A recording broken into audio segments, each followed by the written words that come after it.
Corona ভাইৰাছে অৰ্থনৈতিক ক্ষেত্ৰখনত সংকটত নমাৰ লগে লগে সংবাদ মাধ্যমৰ সংকট নামিল।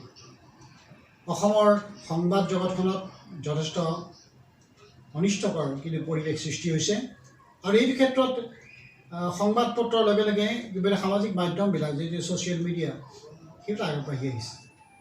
এইটো যে এই এটা ডিজিটেল মাধ্যম এইটো আগবাঢ়িছে, মই আশা কৰিম এইটো যেনে অসমৰ সমাজ জীৱনক প্ৰতিটো কথা জনোৱাৰ ক্ষেত্ৰত তাৰ লগে লগে অসমৰ উঠি অহা প্ৰজন্মৰ ভৱিষ্যত দিশক আগুৱাই নিবৰ কাৰণে কি পদক্ষেপ গ্ৰহণ কৰিব লাগে আৰু যিসকলে খুব ভাল কাম কৰি আছে, অসমৰ চুকে কোণে বহুতে খুব ভাল কাম কৰি আছে, তেওঁলোকৰ কৰ্মৰাজিক দাঙি ধৰাৰ ক্ষেত্ৰত এইটো যে নিউজে দায়িত্ব পালন কৰিব।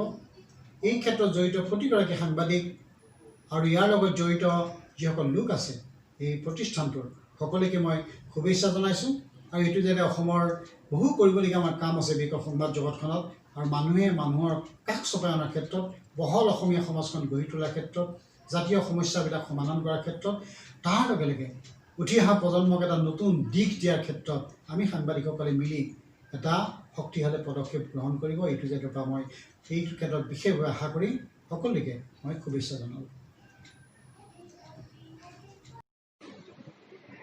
A to Z news Assam.